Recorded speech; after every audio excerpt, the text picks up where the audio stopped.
Paz do Senhor, vamos estar orando para dar início à nossa escola. Pode orar, Maria. Amado soberano Deus eterno Pai, te louvamos, Senhor, pelo dia de hoje, pela oportunidade de estarmos na tua casa, Senhor Deus, para louvar e agradecer o teu nome e para aprender mais de ti, Senhor. Te peço que o Senhor venha preparar os nossos corações para recepcionar a tua palavra, Senhor. Pai, toma o teu servo nas tuas mãos, o qual fará menção da tua palavra. Que o Senhor venha ungir os seus lábios, que o Senhor venha através dele falar conosco, Senhor, a tua perfeita vontade. É o que nós te pedimos e te agradecemos em nome de Jesus. Amém. Amém. Lição de número 3, do dia 18 de julho de 2021, que tem por título Acabe e o profeta Elias. O texto áureo diz: Saberás, pois, que o Senhor teu Deus é Deus, o Deus fiel, que guarda o conserto e a misericórdia até 1000 gerações aos que o amam e guardam os seus mandamentos. Deuteronômio, capítulo 7, versículo 9. A verdade prática diz: Deus é Pai de amor, bondade e misericórdia, abundantes. Contudo, todo pecado e desobediência ao Senhor trazem consequências inevitáveis à vida humana. A leitura diária que diz assim, a leitura pela semana, semanal. Na segunda-feira é o Salmo 31, versículo 19, que diz que as bondades do Senhor são inesgotáveis para os que o temem. Na terça, Êxodo 33, 19, que diz que a misericórdia é um atributo que pertence a Deus. Na quarta, Jó 4, 8, que diz: tudo o que é semeado será colhido na mesma proporção. Na quinta-feira, Salmo 23, versículo 6, diz que a misericórdia e a bondade de Deus acompanham o ser humano por toda a vida.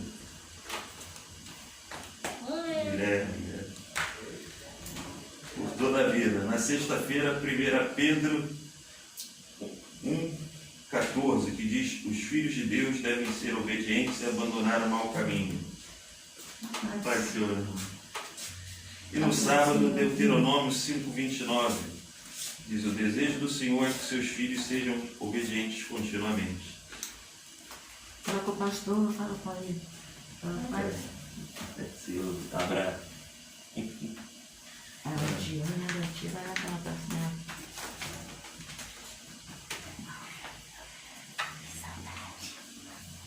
Senta aqui. Senta aí.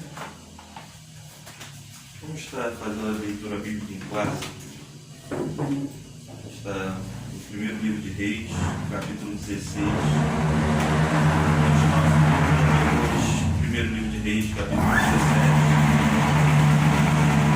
1 ao 7. Depois, primeiro livro de Reis, capítulo 18, do 17 ao 21.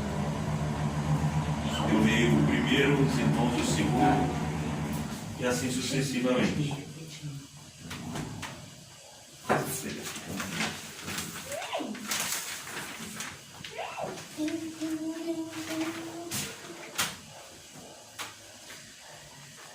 Primeiro Reis 16, 29 diz assim: E Acabe, filho de Omri, começou a reinar sobre Israel no ano 38º de Asa, rei de Judá.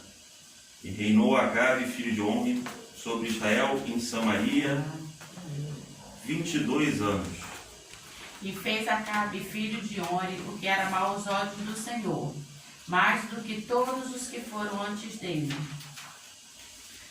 Então Elias, o tisbita, dos moradores de Gileade, disse a Acabe: Vive o Senhor Deus de Israel, perante cuja face estou, que nestes anos nem orvalho nem chuva haverá, senão segundo a minha palavra.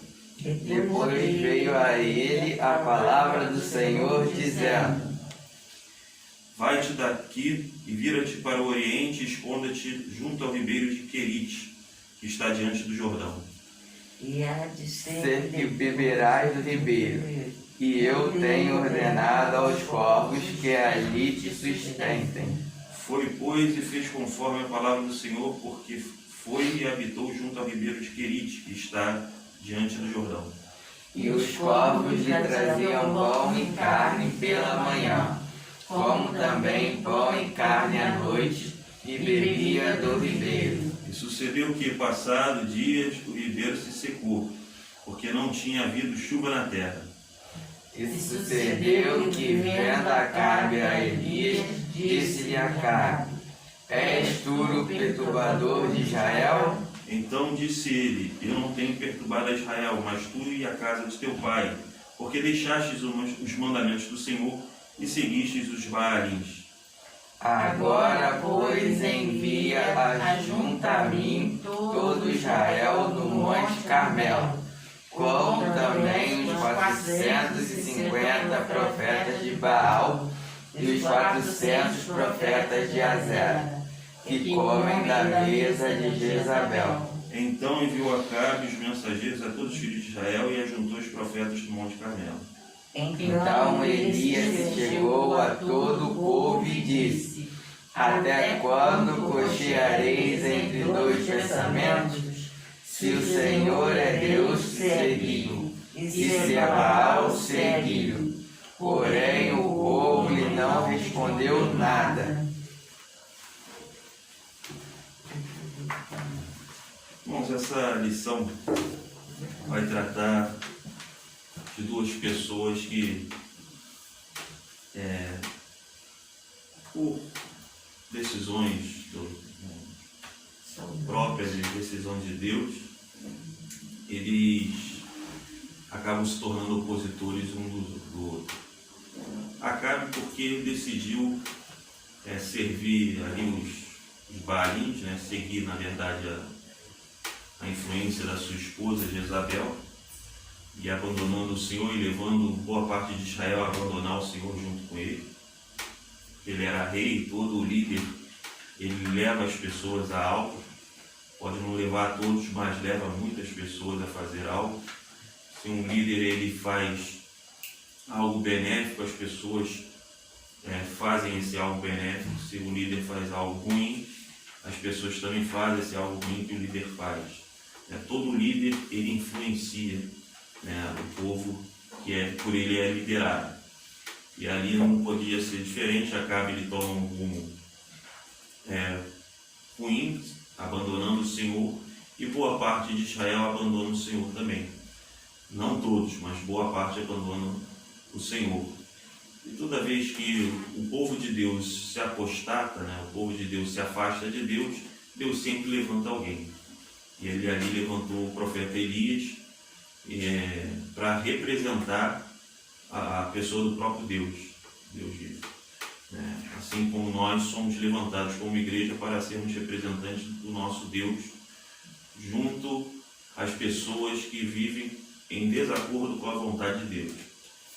E assim foi com Elias, e Elias representou Deus diante do rei de Israel, diante de Acabe, e foi usado para proferir a palavra do Senhor a Acabe, para levar a mensagem de Deus até o rei Acabe e consequentemente até Israel. Porque você levando a mensagem de Deus ao líder, o líder repassando, o povo recebe a mensagem. Mas não foi o caso de Acabe.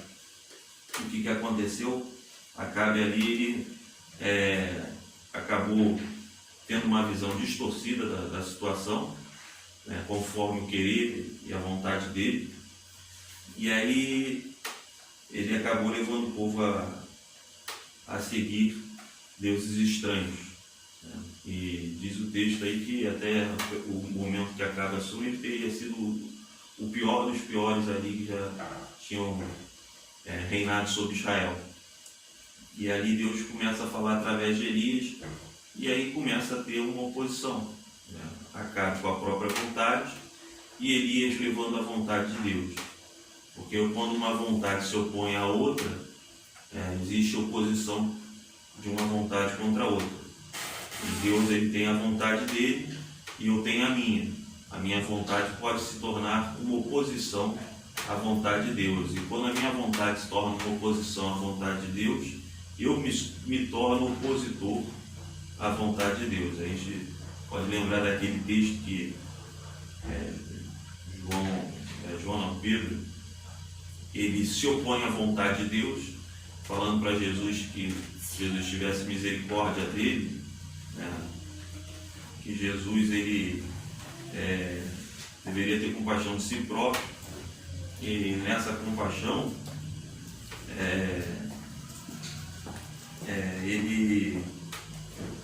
ele estava se opondo à vontade de Deus. O sentimento de Pedro, né, se a gente fosse olhar de uma maneira humana, era um sentimento nobre, mas estava contra a vontade de Deus aquele sentimento dele, e ele, com o seu sentimento, com a sua vontade, ele estava se opondo à vontade de Deus para a humanidade até. Porque ali a gente vê que a vontade de Deus era para a salvação da humanidade, a morte de Cristo era para a salvação da humanidade, e Pedro ali se opõe, e quando Pedro se opõe, ele é chamado de opositor, de adversário. Tanto que Jesus ele vira para Pedro e fala: para trás de mim, Satanás, conhece das coisas dos homens e não das coisas de Deus. Então, a gente vê que nós podemos ser opositores do próprio Deus vivo. E quando nós estamos nos opondo à vontade de Deus, Deus sempre levanta alguém para falar conosco. Deus sempre levanta alguém para falar: ó, minha vontade é essa, não proceda desta maneira, não faça dessa maneira, porque a tua vontade não está conforme a minha. Deus ele sempre levanta alguém, sempre levanta um profeta para falar aquilo que é da vontade dele, que é do querer dele. Mas nós podemos ver que assim foi com Acabe, e Acabe, como era líder, conduziu todo um povo a não seguir ao Senhor. Todo o povo a não seguir o Senhor. Então, nós lemos esses textos de 1 Reis. Ai, Senhor. Nós lemos esses textos de 1 Reis. E aí esse texto aí, ele menciona bem claro que o entendimento de Acabe era o contrário da vontade de Deus, a ponto dele ver Elias como perturbador de Israel. Alguém que vê uma pessoa que está fazendo a vontade de Deus como se fosse perturbador de Israel, é alguém que está totalmente sem visão, e isso foi o que aconteceu com Acabe. Alguém totalmente sem visão. Então, vamos estar começando a leitura da introdução. Pedir a nossa irmã Maria Orina que faça essa leitura da introdução para a gente, por favor. Comentário, introdução. Acabe foi um dos mais perversos reis de Israel. Durante o seu reinado, ele permitiu que os seus terríveis pecados se desviassem completamente dos mandamentos sagrados e do temor a Deus. 1 Reis 16:30. Além da desobediência já instalada no seu coração, casou-se com a ímpia Jezabel, que o conduziu aos caminhos de morte. 1 Reis 16:31. Suas más ações provocaram uma grande seca em Israel, episódio que mais tarde o colocou frente a frente com o profeta Elias. 1 Reis 1:17-1. Então, aqui a gente vê bem claro a influência de Jezabel, a sua esposa, sobre Elias.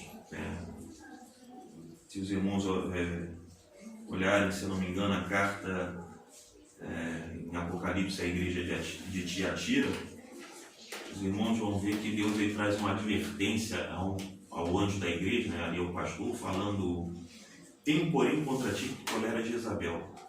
Mulher se desprofetiza, e estava levando muitas pessoas a cair. Ou seja, ali Deus ele estava usando como referência a pessoa de Jezabel como uma referência ruim, uma referência de uma pessoa que não deveria estar no meio da igreja, estava, e o anjo da igreja, ali o pastor no caso, o líder, ele estava tolerando aquilo.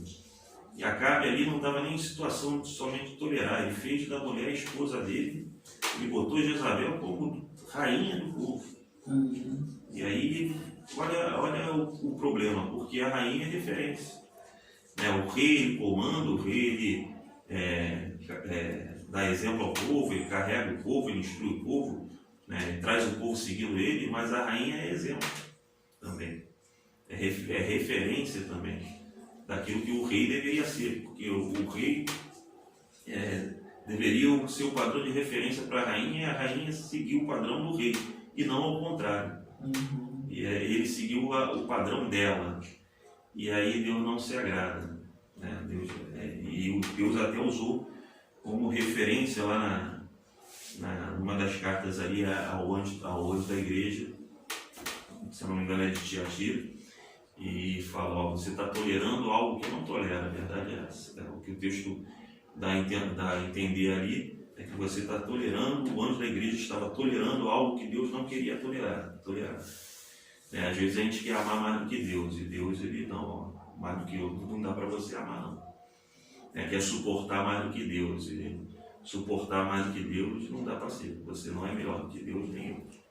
Porque quando eu quero amar mais do que Deus, ou suportar mais do que Deus, eu estou ferindo a santidade de Deus e a justiça de Deus. Porque quando eu vou além do que Deus quer que eu vá, eu começo a entrar em pecado. Eu começo a entrar em rebeldia. Você está suportando algo que eu não quero suportar. Você está tolerando algo que eu não quero tolerar. Eu quero que você tire essa mulher daí, eu quero que você arranque ela daí e você não quer arrancar. Você quer, quando a gente quer fazer mais do que Deus faz, a gente está sendo pretensioso, soberbo, e querendo amar mais do que Deus, suportar mais do que Deus, achando no nosso coração, a gente pode não achar no nosso entendimento, mas no nosso coração acha que é melhor do que Deus. Porque se Deus não quer suportar, eu estou achando que eu sou melhor do que Deus. Isso é uma soberba, isso é uma vaidade. Deus quer tratar com alguém e eu acho que Deus tem que amar, eu estou me achando melhor que Deus. Então não é assim dessa forma. O entendimento do povo é muito complicado, principalmente com relação a parentes. Quando se trata de parente, aqui o negócio aperta. Quando Deus ele quer tratar, e aí a gente fica impedindo Deus de tratar, a gente vai colocando nossa opinião, vai falando, fazendo uma opção de coisa. Deus, eu quero tratar, mas você quer ser melhor que eu. Então não se tolera assim, seja quem for, seja a pessoa que está na igreja errando, igual na situação da igreja ali de Tiatira, ou seja, numa situação de parente, uma pessoa por quem a gente intercede, que é muito chegada, quando eu quero suportar mais do que Deus quer que eu suporte, eu estou achando que eu sou melhor que Deus, e sei mais que Deus. Vamos estar lendo o casamento de Acabe com Jezabel, tópico 1. Filipe, pode ler para a gente. Tópico 1, subtópico 1. Consequências de escolhas erradas. Acabe induziu o povo a se aprofundar no pecado da idolatria de maneira bem mais intensa que os reis que o antecederam. Além disso, cometeu o crasso erro de se casar com uma princesa do reino de Sidom, chamada Jezabel. Essa mulher era devota de Baal e Azerá, dois deuses adorados pelas nações vizinhas de Israel. Essa princesa dos Sidônios incitou tanta maldade em Acabe que ele chegou ao ponto de se vender para fazer o que era mal aos olhos do Senhor. Então, irmãos, só a título de curiosidade, quando fala assim que cometeu o crasso erro, quando fala que cometeu o crasso erro, esse termo crasso, ele vem de um líder romano, tá? Teve uma época que Roma, antes do Império, foi república. Os irmãos já devem ter ouvido falar de Júlio César. Júlio César ele foi um líder romano, ele chegou a ser cônsul em Roma. Ele formou uma aliança política com um general chamado Pompeu e com outro general chamado Licínio Crasso. Esse Licínio Crasso ele morreu em batalha porque cometeu um erro na batalha. E aí se associou a questão do erro a ele, que Crasso teria cometido um erro que não poderia cometer. Então, quando se fala que a pessoa cometeu um erro crasso, é que cometeu um erro que não podia cometer, assim como o general Licínio Crasso, né, cometeu em batalha e morreu. E aqui fala que Acabe cometeu um erro crasso, ou seja, erros de escolha, né, consequências de escolhas erradas nunca são boas. As consequências de escolhas erradas. Nós plantamos uma semente e colhemos uma árvore. O que é pior, o que você planta é sempre menor do que você colhe. Porque você planta uma semente, você colhe uma árvore. A árvore é maior que a semente. Então, se plantar errado, vai colher muito problema. Como diz o pessoal aí, quem planta vento colhe tempestade. O vento é bem menor que a tempestade. Mas se você plantar vento, você vai colher tempestade. Então, as consequências das escolhas, elas vêm, não adianta. Se eu escolher certo, a consequência certa vem sobre a minha vida, senão, não vem. E ele escolheu casar com Jezabel, adentrar pela idolatria, e seguir deuses estranhos. E fez tudo de errado. Mas no caso, ele não era errado ele casar com essa mulher de Sidom, né? Assim. Ela serviu Ela não era de Jair. Sim. Então, Então, era proibido pela lei de Deus. Tá. Proibido se casar com pessoas de outros povos. Ele foi e casou com uma mulher Sidônia, né? Tiro e Sidom, se eu não me engano, são duas cidades do Líbano. Hoje, né? Igual Salomão, né, pastor? Igual a Salomão. Salomão também Casou fez a com mesma várias coisa. mulheres que Deus tinha lá para ele não fazer E isso. se eu não me engano, em Deuteronômio 4, ele fala para não casar. Não dar tuas... Não sei, não lembro se é Deuteronômio 4, né? E ela não só de Sidônia, como era bicho solto mesmo, Ela era do demônio mesmo, né? Ela era devota a Baal e a Xera, né? A Xera, no caso. Que era deusa consorte de Baal. Era a deusa mulher que era esposa de Baal. Era um casal de deuses, vamos dizer assim. Então, ele fez errado. Ele casou com uma mulher de outro povo que era proibido pela lei. Se não me engano, tem Deuteronômio 4. Para não dar os seus filhos às filhas dos outros povos. Porque fariam desviar os filhos do Senhor. E a ira de Deus viria sobre a vida dos filhos do povo ali que tinha dado seus filhos às filhas dos outros povos. Mas tudo tem consequências. Escolheu errado, já era. Vai ter que suportar. E só a graça de Deus sobre nossas vidas para nós suportarmos as consequências das escolhas ruins que nós fazemos. Vamos estar lendo. Pode continuar, a rainha perversa.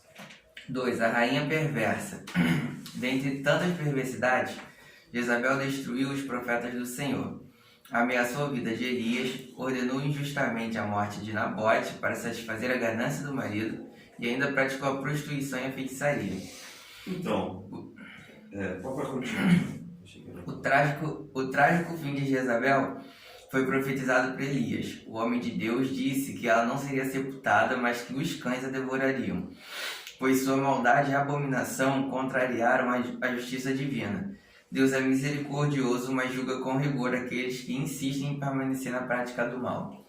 Então, e Jezabel era perversa? Ele sabia.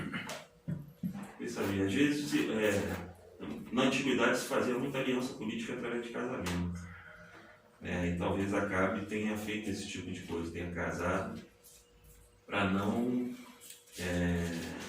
ficar sozinho numa eventual guerra contra outros povos. Ele casou com Jezabel. Mas não importa qual motivo, nada justifica você infringir ali o mandamento, aquilo que é certo.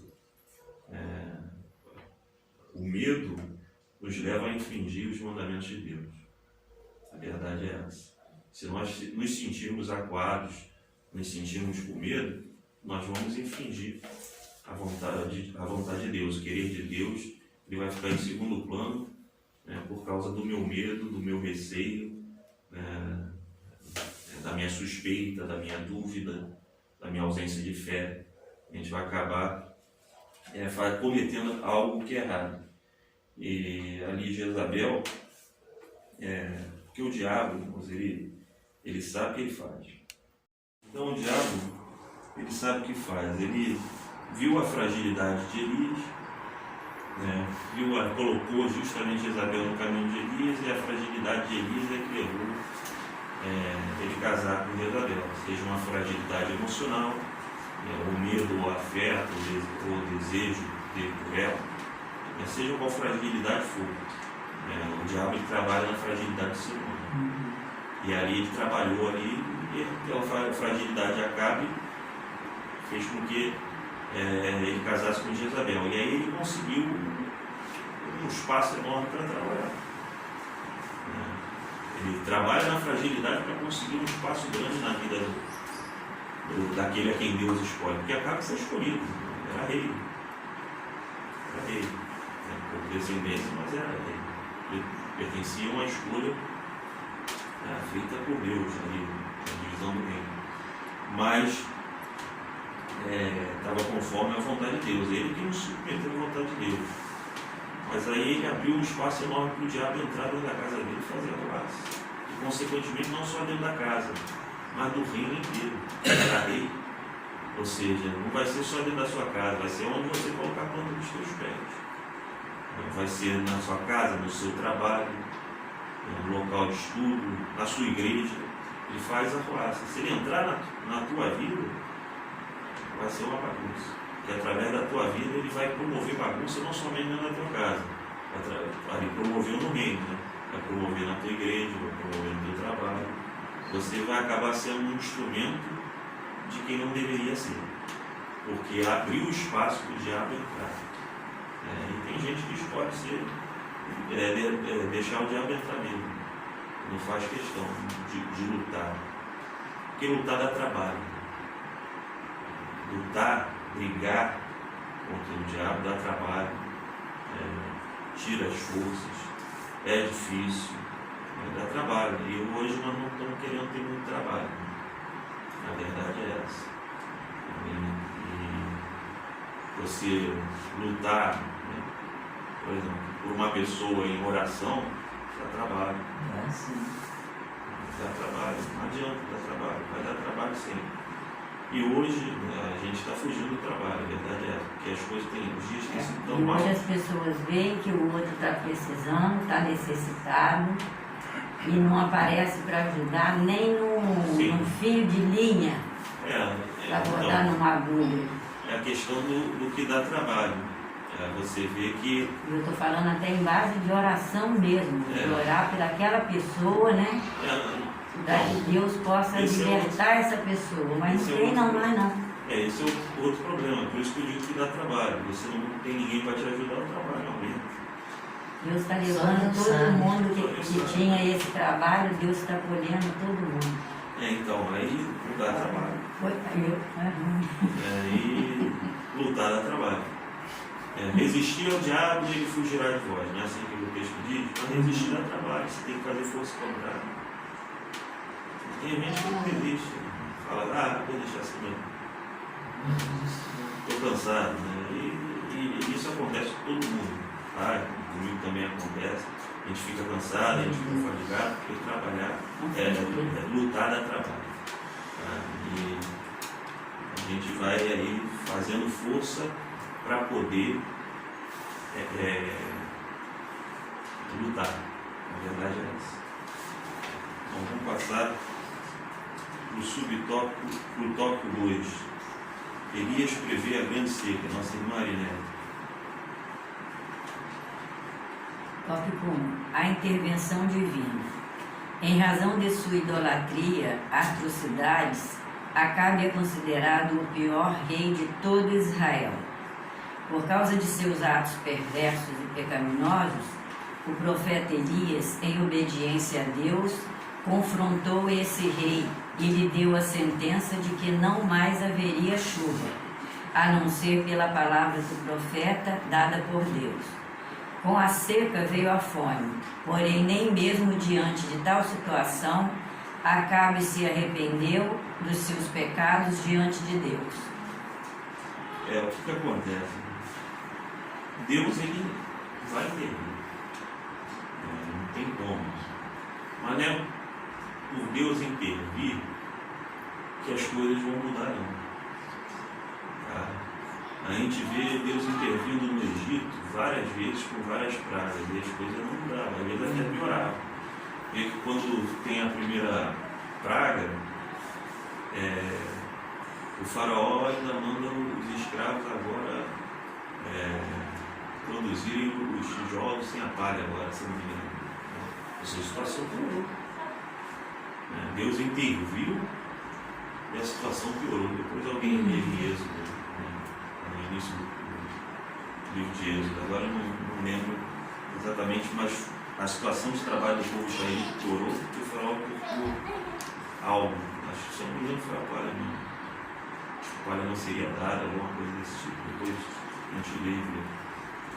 Mas talvez às vezes a gente entra esperançoso numa situação, nós entramos esperançosos numa situação, e aí, porque Deus está intervindo, Deus faz um milagre, Deus opera o sobrenatural, aí quando chega naquela situação que a gente acha que vai mudar porque Deus operou o sobrenatural, a situação piorou. E a gente vai vendo isso ali no decorrer das pragas ali, o coração de Faraó endurecendo, e Deus operando e o coração endurecendo. E aí a gente vê claramente que o fato de Deus operar um sinal não muda a vida de ninguém. Não muda a vida de ninguém, não muda a situação alguma. Deus pode fazer o milagre que for, o ser humano é complicado. E ali a gente vê que Deus ele não deixa de fazer, Deus ele não deixa de intervir, Deus ele não deixa de operar, mas não quer dizer que a situação vai mudar, tá? Pelo menos de imediato, vamos dizer assim. E aí aqui a gente vê que Deus confrontou, ali no caso Elias confrontou Acabe, falou acerca da chuva e não choveu, e Acabe não mudou de posição, não, ainda piorou. Acabe começa a ser representante de Baal diante de Elias, que é representante de Deus, porque Acabe estava representando a esposa, que era representante de Baal também. Então você Acabe estava representando ali a oposição a Deus, um inimigo de Deus. E ali Elias representando o próprio Deus, operando sinais, e nem por isso o inimigo recuou, vamos dizer assim. Pode continuar, irmã, preço da obediência a Deus. Preço da obediência a Deus. O episódio da seca em Israel demonstra que todo homem e mulher de Deus precisam ter fé e coragem para enfrentar os resultados de sua obediência ao Senhor. No caso de Elias, ele teve de enfrentar as dificuldades da falta d'água e alimento, e mais tarde fugir de Acabe e Jezabel, que o ameaçaram de morte. Entretanto, apesar das dificuldades pelas quais passou o profeta, a bondade e o cuidado de Deus o acompanharam, pois foi alimentado por corvos com pão e carne 2 vezes ao dia. E quando a água do ribeiro de Querite secou, o Senhor mais uma vez sustentou usando a viúva de Serepta. Então, obedecer a Deus tem um preço, um preço a pagar. Nós vemos aqui, ele citou algumas situações que Elias passou de dificuldades. E todo mundo que obedece a Deus vai sofrer dificuldade, vai padecer perseguição, como diz a palavra no Novo Testamento. Então, todos que desejam ser fiéis a Deus vão padecer perseguição, vão passar por dificuldades, vão passar por situações que não são agradáveis, que a gente não quer passar, mas faz parte do processo que Deus quer para nossas vidas. Não tem como ser diferente. E recusar pode ser pior. A verdade é essa. Mas Elias passou ali as dificuldades que tinha que passar. Você, para se manter firme, você para se posicionar conforme Deus quer, muita coisa pode se levantar contra você.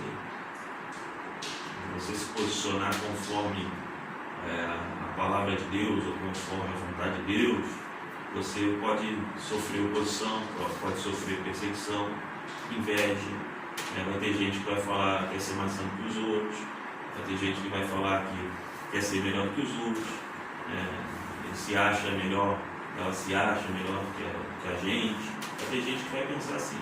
Na verdade, é inimigo trabalhando na mente dessas pessoas, mas isso é inevitável. Inevitável. Quando você fala para alguém que você não deve fazer isso, aquela pessoa ela já te analisa quando não é alguém tolo, porque quando se repreende tolo, a coisa piora, conforme o provérbio diz. Quando você repreende o sábio, aquilo produz algo bom. Mas quando você repreende o tolo, e a maior parte das pessoas são tolas, vem coisa contra você, não adianta. Você quer instruir o tolo despreza a instrução. E aí você vai ter oposição por parte do tolo, se ele não te agredir, se ele não se voltar contra você. Porque o pensamento do tolo é aquilo, ele não pensa que você está querendo ajudá-lo, ou querendo que ele mude de vida para Deus abençoá-lo, para que Deus se agrade dele. Não, ele pensa sempre que você está se opondo a ele, que você está querendo humilhá-lo, que você está querendo ser melhor do que ele. O tolo, ele sempre pensa assim. E hoje você tem todo tipo de espécie de tolo. Tem o tolo que se acha sábio, que acha que pode corrigir todo mundo, mas se corrige. E quando vai ser corrigido, ele se procede como tolo, ele reage dessa forma, com esse pensamento. Ele procura o erro na pessoa, para poder citar o erro da pessoa e não olhar para o dele. O tolo é assim. Ele não aceita repreensão de jeito nenhum. Ele não aceita instrução, ele rejeita a instrução. E quem rejeita a instrução é muito complicado. Principalmente quando fala em provérbios lá, da pessoa que rejeita a instrução, que aborrece o pai, desagrada a mãe, vergonha pai e mãe. Ele acaba manchando a imagem, às vezes, de outras pessoas que são íntegras. E por causa da tolice dele. Você vai corrigir o tolo, vai repreender o tolo, você vai ter problema. Você vai ter reação contrária. E na verdade, o Elias estava repreendendo o Acabe, e ali ele teve uma reação contrária. Ele estava repreendendo o Acabe ali, por causa dos erros de Acabe. Em todo o tempo Acabe ele errando e Elias levando a palavra de Deus, repreendendo Acabe. E aí teve problema, teve oposição, a ponto de ser chamado de perturbador de Israel.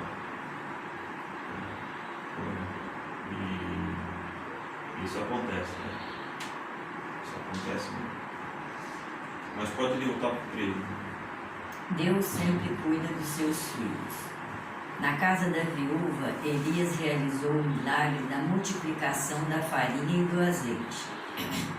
A mulher argumentou que dispunha apenas de uma pequena quantidade desses ingredientes para alimentar a si e a seu filho.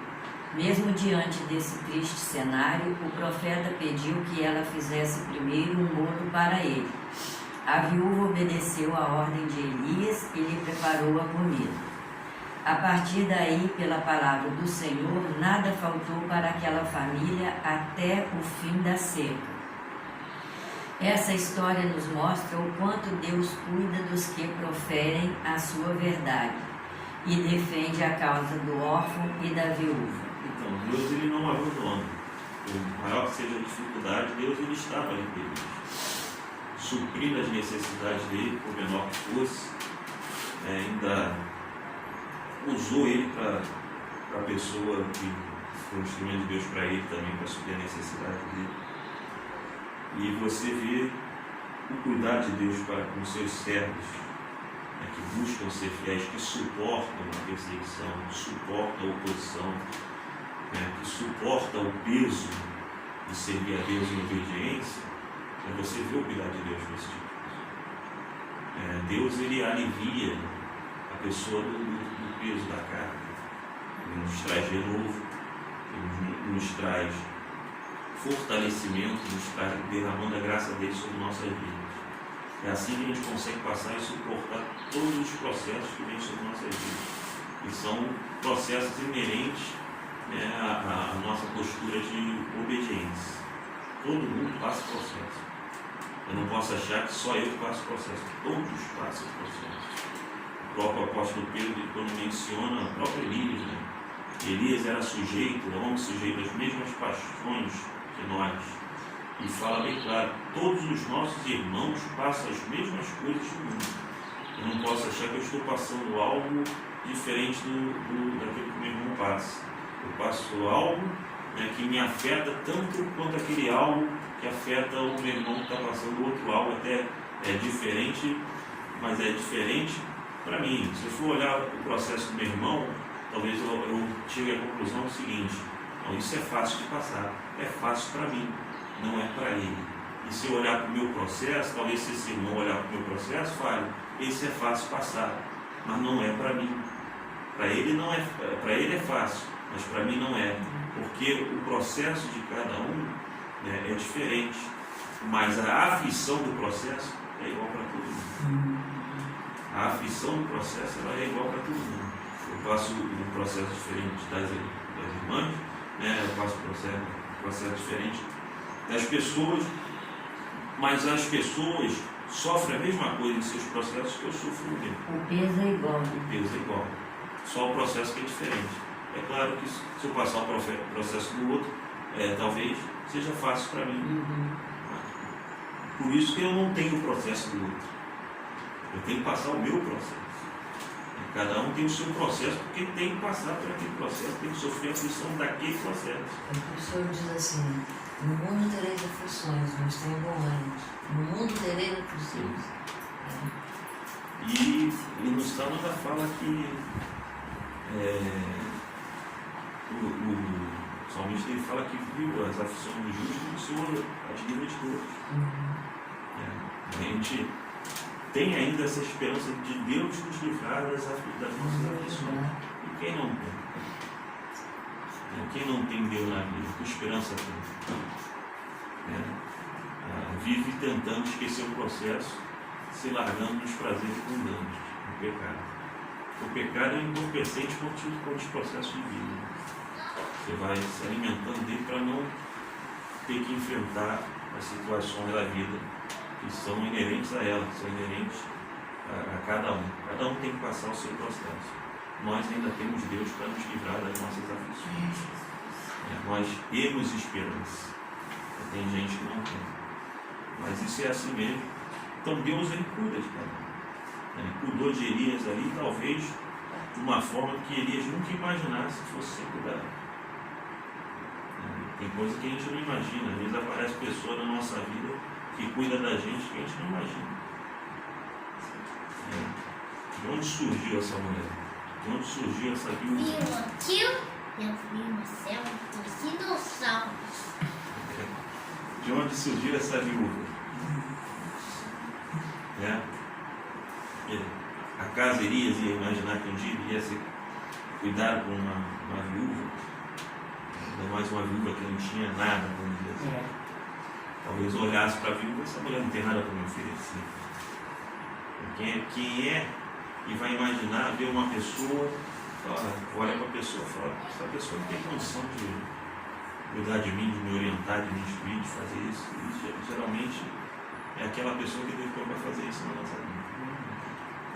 Isso acontece. Nossa irmã Maria Olinda, lê para a gente o tópico 3, subtópico 1, encontro de Elias com Acabe. O encontro de Elias com Acabe. Num coração endurecido, a idolatria e a insistência à desobediência do rei de Israel provocaram, da parte de Deus, uma grande seca que durou muito tempo. Total falta de discernimento espiritual para perceber que Deus estava fazendo através de Elias. A impossibilidade de se arrepender, mesmo com todas as evidências que ele era culpado de todos os males que estavam acontecendo. Fizeram que consequência ainda mais grave vieram sobre a nação. A primeira palavra que o rei dirigiu a ele foi de acusação. És tu um perturbador de Israel? Seu coração estava tão endurecido em razão das ocorrências do pecado que não havia mais jeito de voltar atrás e reter o seu implorável estado espiritual. Então, seu chamado ali, bem claro, de perturbador de Israel, Elias, por causa do endurecimento do coração de Acabe. Irmãos, eu tenho visto que cada um que busque Deus que isso não aconteça, pessoas endurecendo o coração, né, de tal forma que fica igual a Acabe. Fica igual a Acabe, acha que os outros estão se opondo ali. No caso da própria vontade dele, vamos dizer assim. Quando alguém fala, refuta, tem as pessoas, né, que representam Deus como alguém que são opositores da sua própria vontade, que foi aqui o caso de Acabe, quando ele chamaram Elias de perturbador de Israel, porque Acabe queria conduzir Israel conforme a vontade dele. E ali você está se opondo àquilo que eu tenho para fazer com Israel. É isso que Acabe está falando com Elias. E existem pessoas que são assim, elas não conseguem enxergar a vontade de Deus, né? Ali, no caso ali para Israel, Acabe não conseguia enxergar. E tem gente que não consegue enxergar a vontade de Deus para a sua própria vida. E aí, não conseguindo enxergar a vontade de Deus, a gente vai ficando cego, vai ficando com o coração endurecido, a gente começa a raciocinar errado. Eu geralmente dou exemplo da troca de visão. Por exemplo, alguém que está na rua, passando as dificuldades de ser um viciado de droga, está ali sofrendo, está ali, chega uma hora ele não aguenta mais aquele sofrimento, aí ele vai, procura um pastor, procura uma igreja e fala que ele para um centro de recuperação. Aí o pastor leva ele para o centro de recuperação. Ali, naquele momento, a visão dele é qual? Eu encontrei uma solução, uma saída para a minha vida. Eu encontrei um escape, eu encontrei a esperança que eu não tinha. Mas quando entra no centro de recuperação, você chega lá, você tem regras que são colocadas para justamente tratar aquela pessoa e retirar a pessoa da condição que ela estava. Só que a pessoa chega lá, ela começa a ver as regras, ela começa a observar as regras e as regras começam a incomodá-la, porque ela não consegue entender que as regras são para mudar a vida dela. E aí ela começa a mudar a visão, ou seja, isso daqui não pode não, isso daqui é complicado, isso daqui não, isso é absurdo. E a ponto de achar que a liderança do centro de recuperação está errada, o modo de tratar do centro de recuperação está errado, a ponto de pensar e achar essas coisas. E aí a visão da pessoa muda. Antes aquilo que ela via como algo que era benéfico para a sua vida, ela começa a achar que é ruim. Ela começa a pensar, não, é ruim. E assim acontece com muitas pessoas. Acontece com várias pessoas que mudam a visão. Já não veem mais aquela situação como uma situação benéfica. Veem a situação como uma oposição à própria vontade. E assim acontece com Acabe, assim pode acontecer comigo e com os irmãos. Tá? A gente começa a não ver que é benefício para a nossa vida. Né? A gente começa a ver que, não, fulano não quer que eu faça isso, Beltrano não quer que eu faça aquilo. Lembra quando Acabe também fala de Micaías? Ele fala assim, mas tem um aí que só fala mal de mim. Ele não fala, tem um aí que é homem de Deus, porque Josafá estava falando, não tem um profeta, um homem de Deus para a gente consultar. Aí Acabe até sabia que era homem de Deus, mas fala, só fala mal de mim. Eu sei que ele é homem de Deus, mas ele só fala mal de mim. Quando um homem de Deus está falando mal de mim, eu preciso começar a refletir e ver, por que ele está falando mal de mim? Será que não é o próprio Deus que está me vendo de uma maneira ruim, e por isso está falando ali mal de mim, a pessoa estranha aquilo que é colocado para ela e rejeita aquilo porque ela acha que a pessoa está se opondo. Agora, por exemplo, se o Felipe vê que eu estou numa situação dessa, eu acho que ele tem obrigação de chegar para mim e me alertar, ou não. Porque eu sou uma pessoa assim, eu prefiro que a pessoa seja grossa e curta comigo e fale a verdade comigo. Eu vou amar mais essa pessoa do que ela me enganar. De me achar boazinha, santinha, quando na verdade eu sou um demônio, né? Se você aceitar a repreensão. Porque também a Bíblia fala para não dar pérola a porco. Sim. E fala para você não repreender o tolo. Sim. Isso aí eu já acho que é assim numa situação bem maior, né? Bem mais assim. Mas ali no caso de Acabe, a gente vê que Elias não vai tantas vezes a Acabe, não. Sim. Não se fica repreendendo aquilo tudo. Elias só vai falar com Acabe quando Deus manda. Sim. Vai lá e fala. Ou seja, muito tempo sem ver Acabe, muito tempo sem falar com Acabe.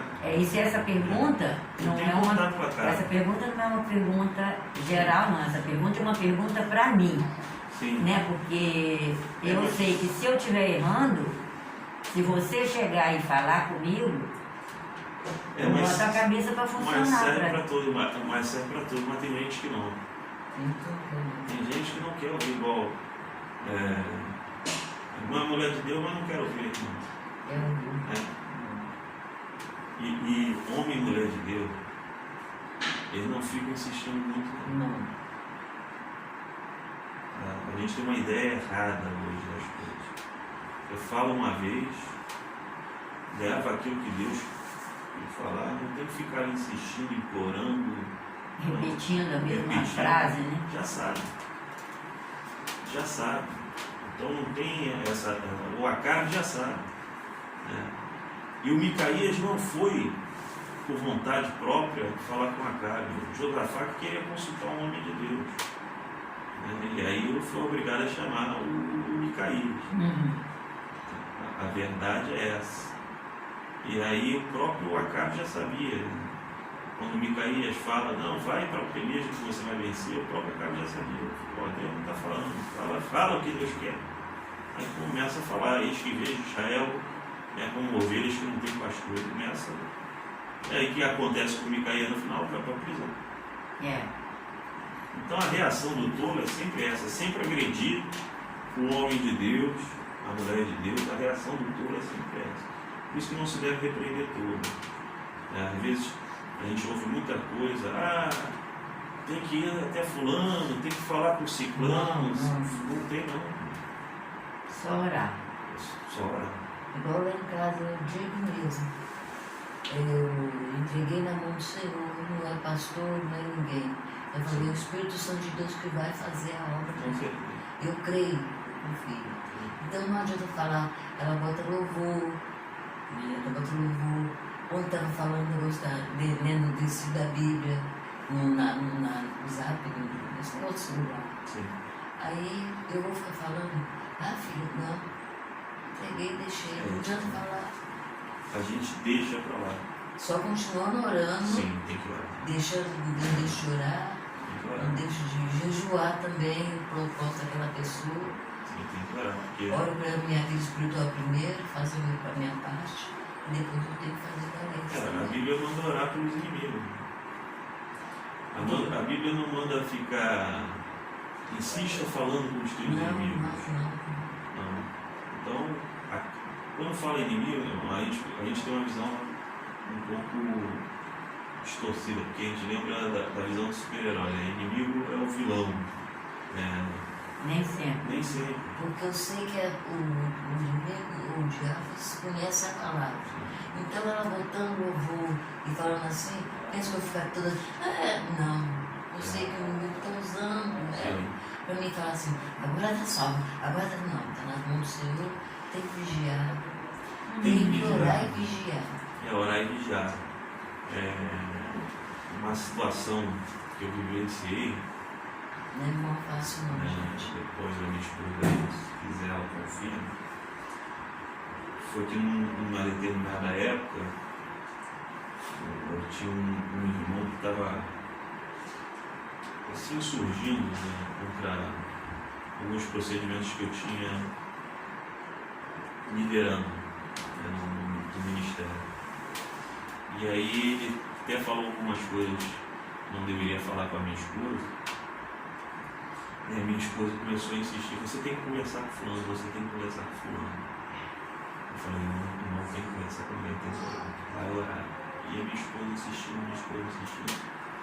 Até que num dia o fulano quis conversar comigo. E aí deu problema. Eu saí da igreja na conversa. Porque a conversa eu tive que me posicionar, eu já esperei no posicionamento, mas ele acabou saindo da igreja. Porque não adianta você explicar as coisas para quem não quer entender. Sim. Não adianta. E aí o que a gente faz? A gente se recua, ora, não tem muita conversa, não. Não se tem conversa. Porque senão você vai aumentar o seu problema. Você vai aumentar a dificuldade da situação. Pegar alguém de coração endurecido, eu tenho visto muitas pessoas endurecerem o coração porque tem um raciocínio errado das coisas de Deus e acaba endurecendo o coração e ficando cego, não entendendo Deus, o que Deus quer. Por exemplo, vamos supor que eu estou aqui buscando fidelidade da parte de Deus, aquela coisa toda, e Deus não me agracia com algumas coisas que eu estou pedindo a Ele. Aí o meu pensamento começa: eu sou fiel a Deus, e Deus não faz por mim aquilo que eu quero. Já é um pensamento demoníaco.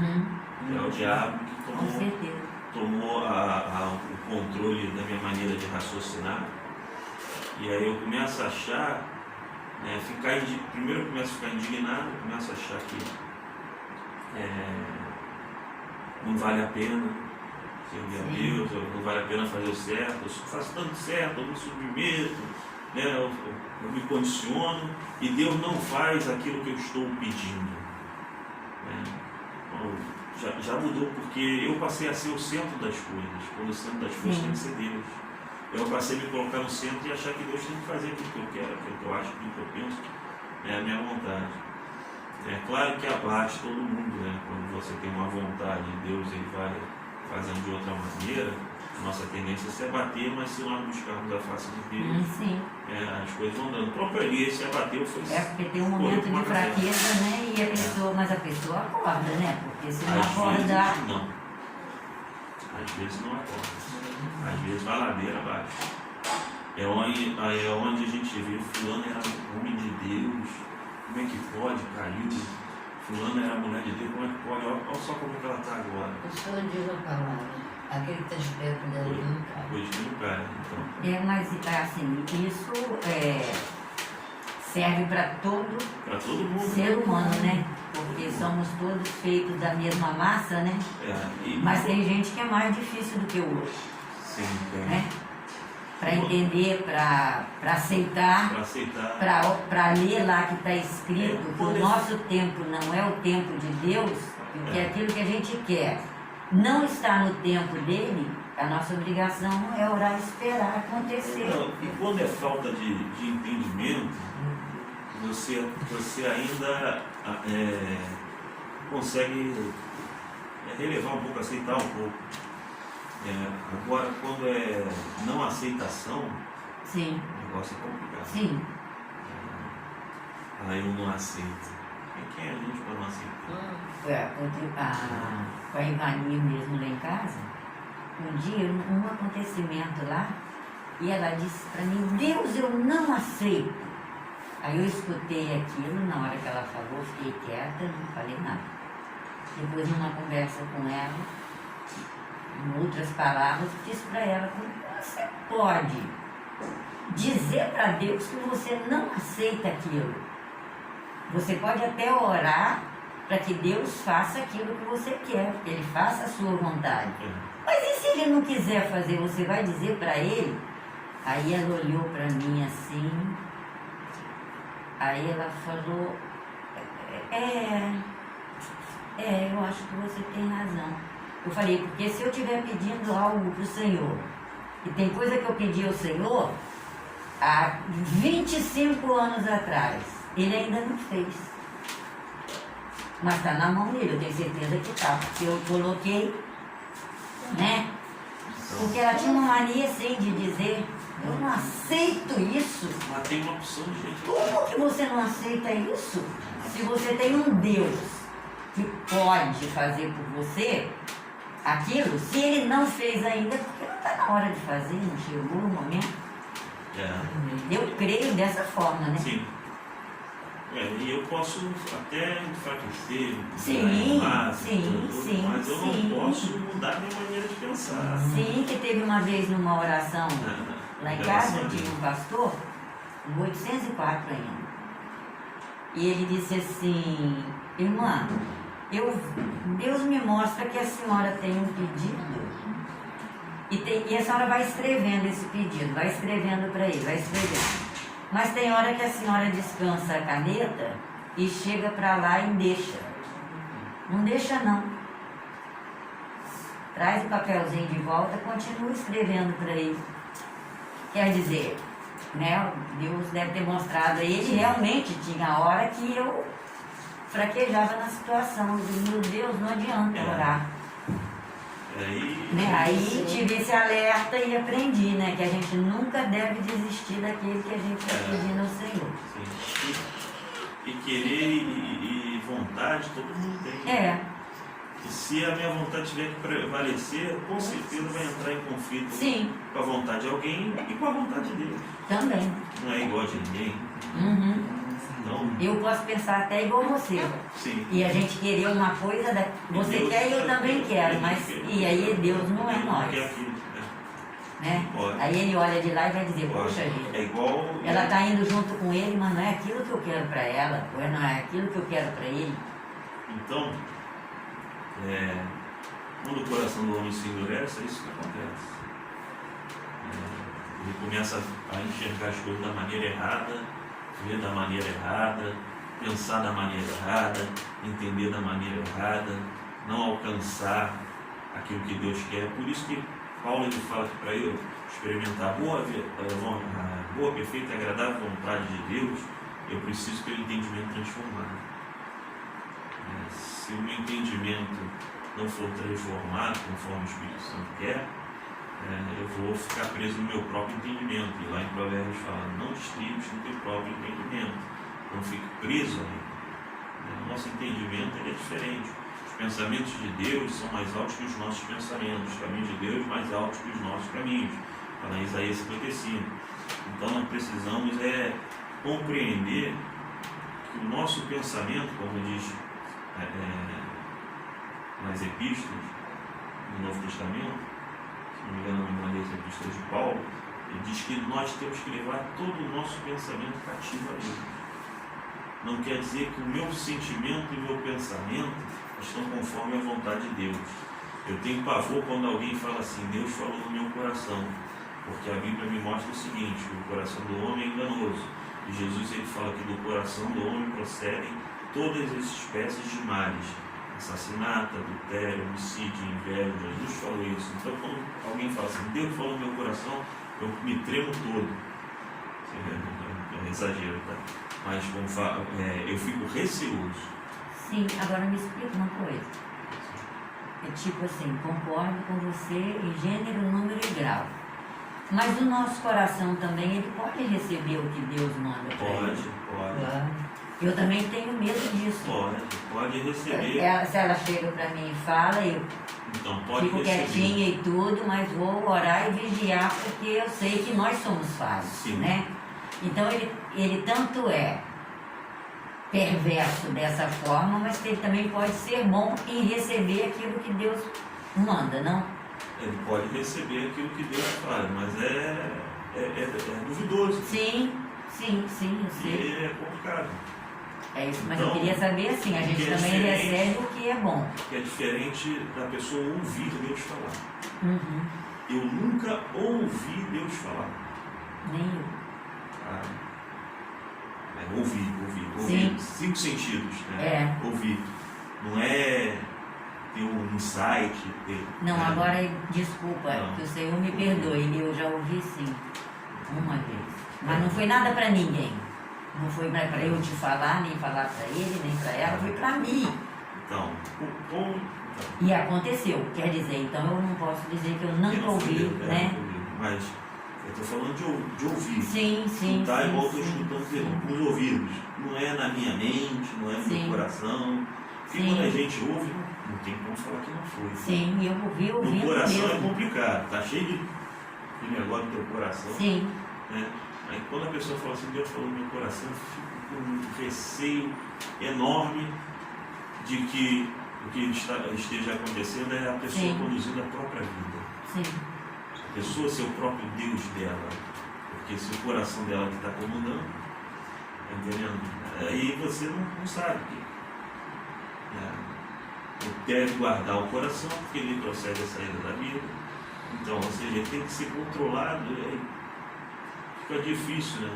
Quando eu ouço que o coração é fonte de coisas que não agrada a Deus, fica difícil de eu aceitar o Deus falou no meu coração. sim, Agora, Deus me falou através de sonho, Deus falou, eu ouvi nitidamente, sim, né?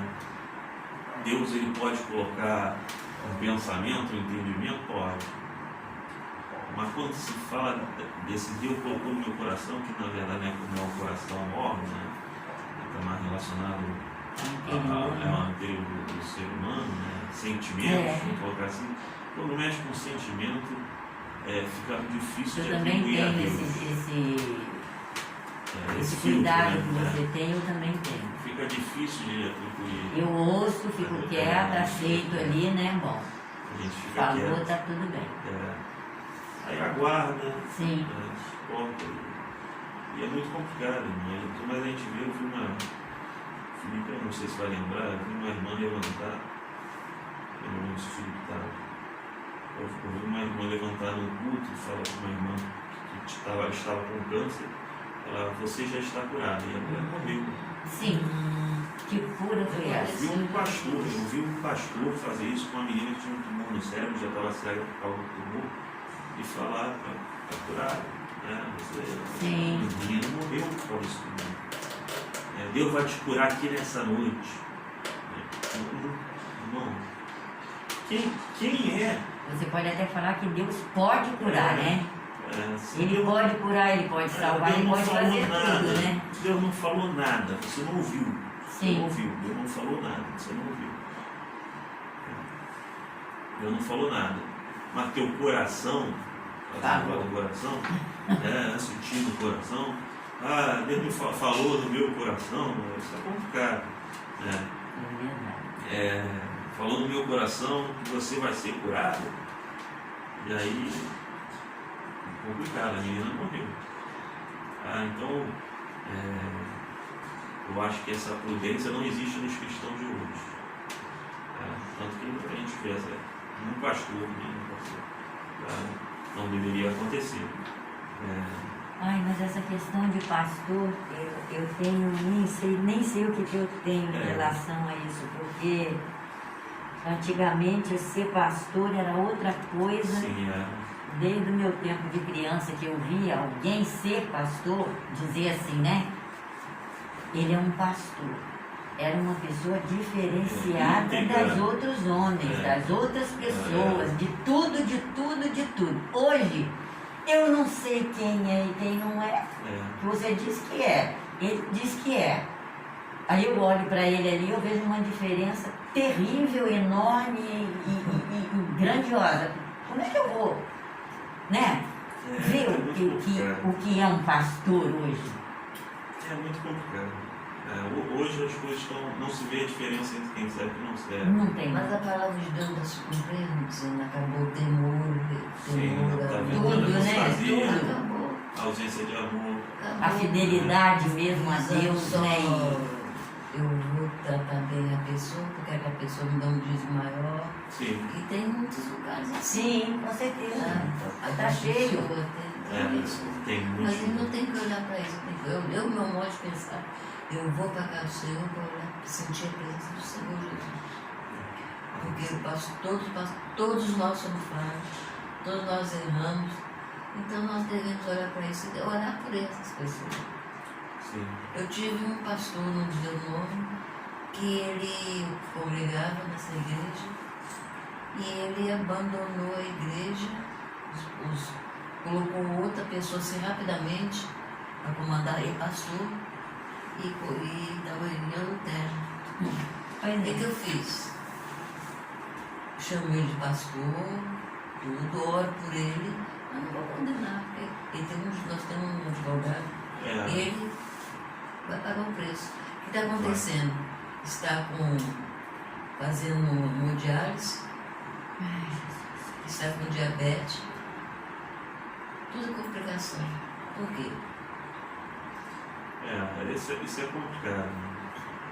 Eu vou deixar para falar mal dele? Não. Orar. Porque Deus vê tudo. Eu creio. E ele diz aqui, onde tiver 2 ou 3 falando em meu nome, eu estou presente. Sim. E ele está aqui. Ele vê tudo. E ele trata conforme o querer dele. Isso daí não tem jeito. Não deve brincar, não, gente. Brinca não. Isso é muito complicado. Porque o pastorado, ele é uma função de responsabilidade. Muito grande. O pastor, ele realmente não pode ser igual às ovelhas. Não pode, ele não pode. Ele pode, vamos dizer assim, ele não pode ter o bom humor que as ovelhas têm. Ele não pode sentir a tristeza que as ovelhas sentem.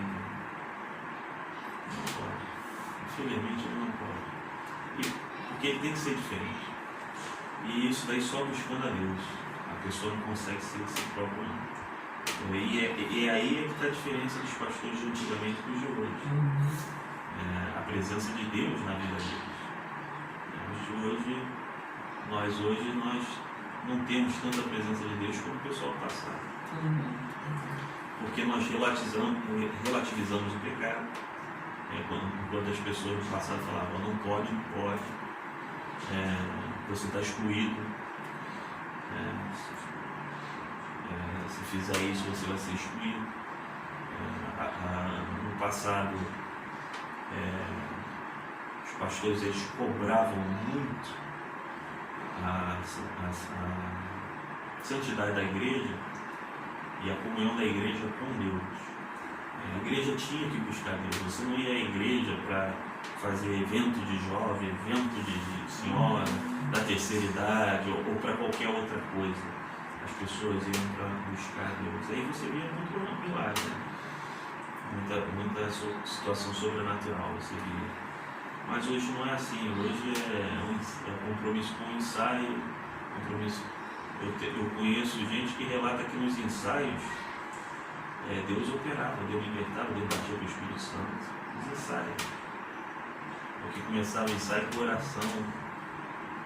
E ali no ensaio mesmo, às vezes Deus tomava uma irmã para outra pessoa. No ensaio.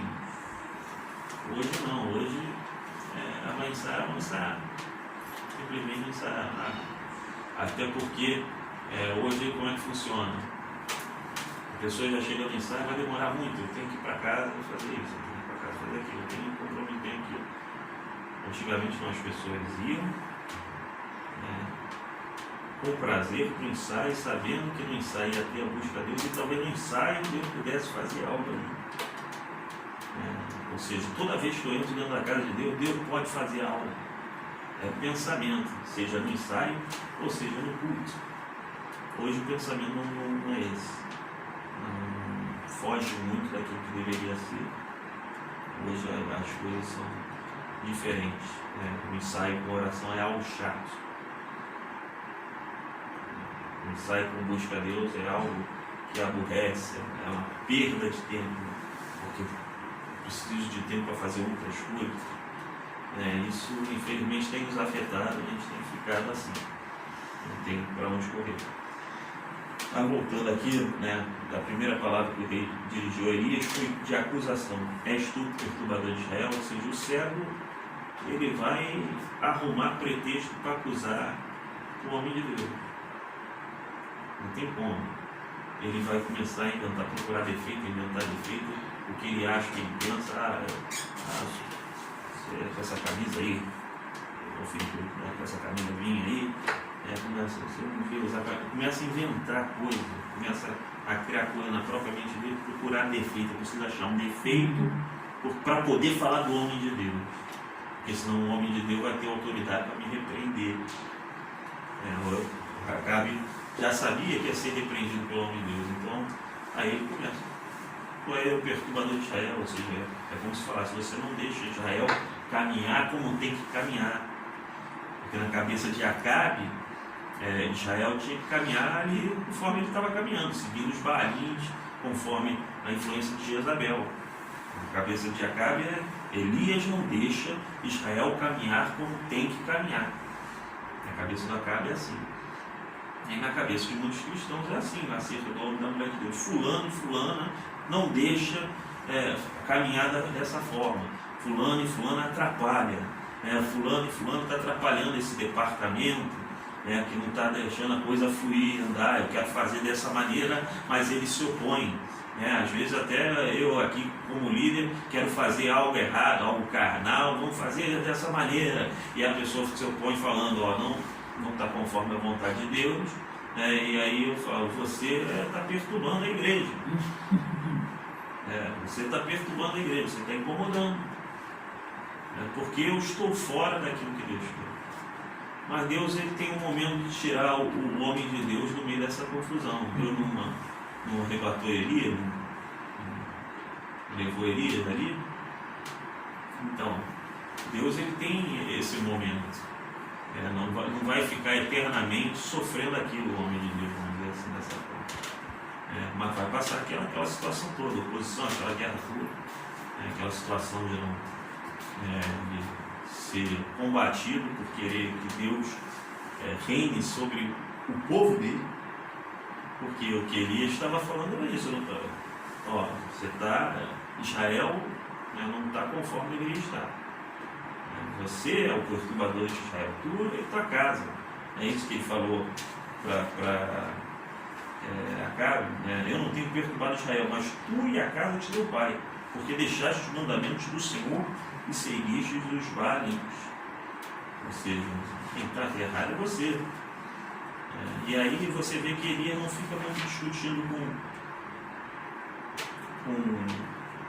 com Acabe, não, ele deve falar junto com o pessoal lá no Monte Carmelo. As pessoas vão ver quem é Deus. Agora as pessoas vão ver quem é Deus. Então, se Elias falar, se Baal é Deus, segue Baal. Se Deus é Deus, segue Deus. E o povo ficou calado. Porque o povo sabia. Só que não estava crendo. O povo sabia que estava errado, só que não estava crendo. Passou a crer quando o fogo desceu do céu. A ponto de Elias falar, pega os profetas e mata. E aí o povo saiu. Antes de descer fogo do céu, o povo nem se mexia. Nem resposta para a pergunta tinha. Mas depois que Deus fez o sinal, o povo Deus passou a crer, o povo passou a crer. Porque saber e crer são duas coisas diferentes. Eu posso saber que Jesus é o Salvador do homem.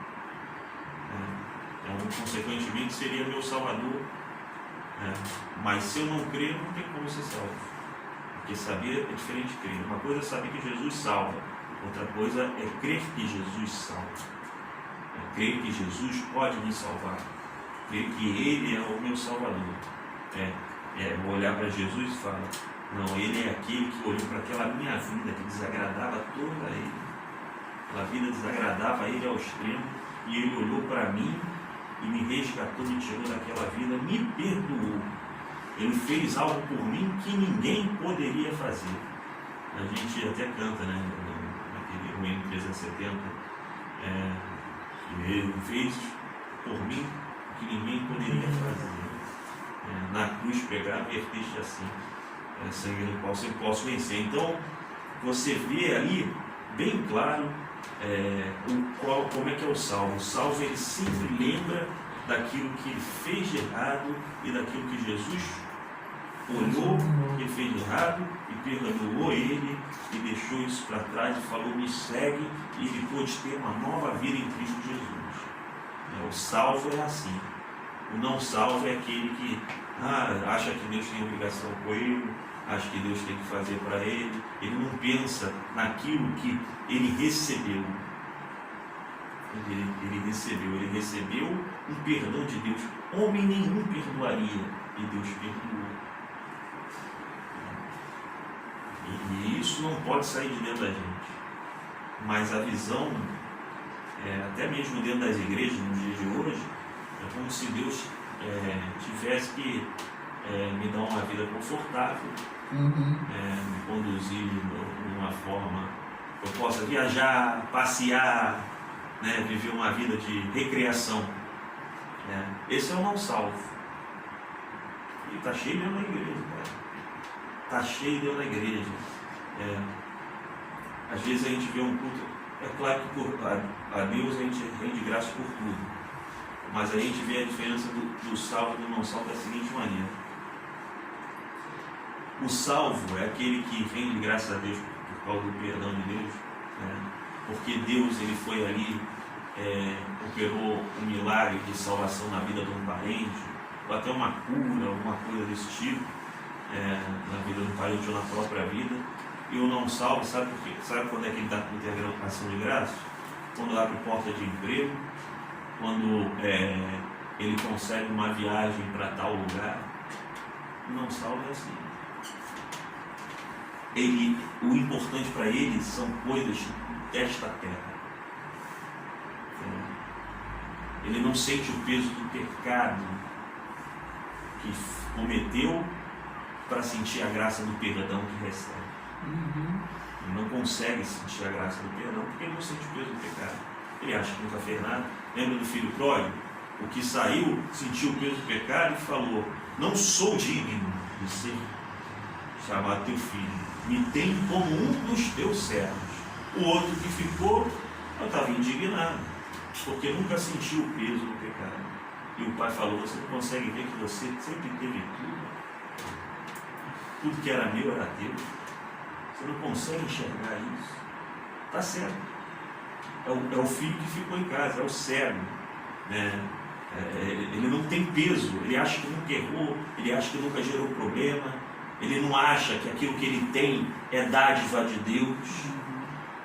Porque o filho está em casa e não conseguia enxergar que tudo aquilo que o pai tinha era dele, que ele usufruía, ele não conseguia ver aquilo, não conseguia ser grato. Ele só conseguia ver que o outro tinha errado, mas o outro era grato. Eu sou grato até por ser servo. Eu não conseguia ver que o que eu tinha aqui era uma dádiva. Mas hoje eu consigo ver que até o que os empregados recebem é dádiva.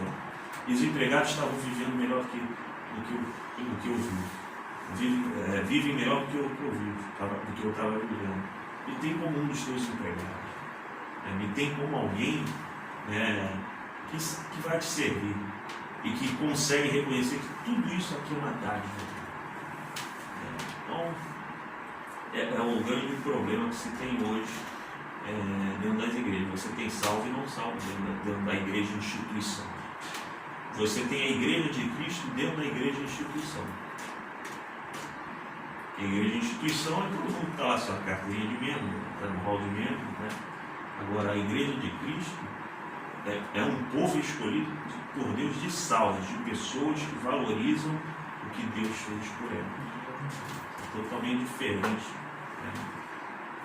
Mas a visão que está se pregando nas igrejas é uma visão do não salvo. prioridade às coisas desta terra. Deus, Ele cuida de nós em tudo. Não teve aquela questão da Bíblia Sarepta, nós lemos aqui.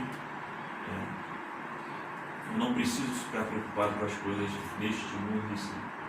Porque Ele sabe o que a gente precisa, né, para continuar a caminhada, né? Ele sabe se está faltando, Ele vai prover, né? Então, e se está demais, Ele vai tirar também, que é para a gente não cair no buraco. E é interessante que essa questão do ser salvo, né, a gente vê claramente nas pessoas rendendo graças. Eu estou dando cultação de graça porque passei na faculdade. Não que eu não tenha que ser grato a Deus. Né? Mas a nossa gratidão não era para ser esse o motivo de manifestação dela. E outra coisa, culto em ação de graça, ele é até um pouco redundante e contraditório. Eu todas as vezes que cultuo a Deus, é em ação de graça. Ele me salvou. Ele me salvou. Se nós estamos aqui é porque Ele fez isso pela nossa vida, né? Então tem que ser grata por isso. Não tem alguma passagem que Paulo ele fala para se apresentar a Deus como cântico, como espiritual.